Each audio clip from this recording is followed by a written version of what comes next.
Trump চেয়েছিল সেই ইরানের মুসলিম সরকারকে সে চেঞ্জ করে দিবে, কিন্তু আল্লাহর কি মেহেরবানি, সেই ট্রাম্পকে এখন ক্ষমতার মসনদ থেকে নামিয়ে দিচ্ছে আমেরিকার জনগণ। আপনারা কি জানেন কেন ট্রাম্প ইরানে হঠাৎ করে আঘাত করলো, আয়াতুল্লাহ আলী খামিনির মতো মুসলিম ইতিহাসের এক মহান নেতাকে শহীদ করলো?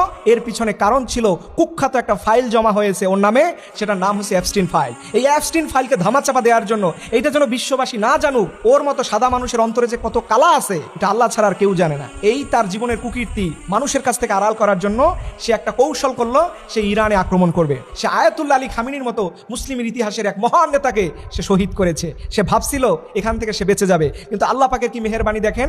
আল্লাহ বলে, তুই আয়াতুল্লাহ আলী খামিনিরে সরাইছো, আমি আল্লাহ নিজে তোর দেশের জনগণকে উস্কে দিব আয়াতুল্লাহ আলী খামিনিকে শেষ করে দিয়ে বেঁচে যাওয়ার জন্য, কিন্তু আমি আল্লাহ তাআলা তোর দাম্ভিকতা, তোর প্রেসিডেন্ট পদ থেকে আমি নিজে তোকে নামায়ে দেব। এর জন্য কোরআনে বলা হয় না, কুলিল্লাহুম্মা মালিকাল মুলক, আল্লাহ বলেছেন আমি যাকে ইচ্ছা তাকে সম্মান দেই, আবার যাকে ইচ্ছা আমি বেইজ্জতি করি। সেইটা কোনো প্রেসিডেন্টের দিকে আল্লাহর তাকানো লাগে না। এবং এই যে আন্দোলনটা হচ্ছে, এটা ছোটখাটো আন্দোলন না।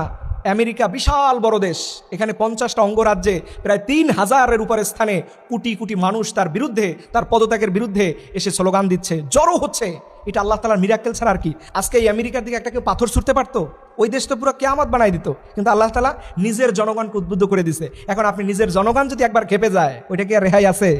আল্লাহর মায়ের বোঝা বড় দায়। আল্লাহর মায়ের যখন শুরু হবে, বান্দা চিন্তাও করতে পারবে না আল্লাহ তাআলা কোন জায়গা থেকে তাকে ঘায়েল করে দিবে। আল্লাহ রাব্বুল আলামিনের কাছে আমরা দোয়া, আল্লাহ তাআলা তুমি এই জালিমদেরকে পৃথিবীতে স্থান দিও না, যারা মানুষের কারণ হয়, মুসলমানদের জন্য বিপদের কারণ হয়, আল্লাহ ওদের দুনিয়া থেকে সরাই দাও। সবাই বলুন আমিন।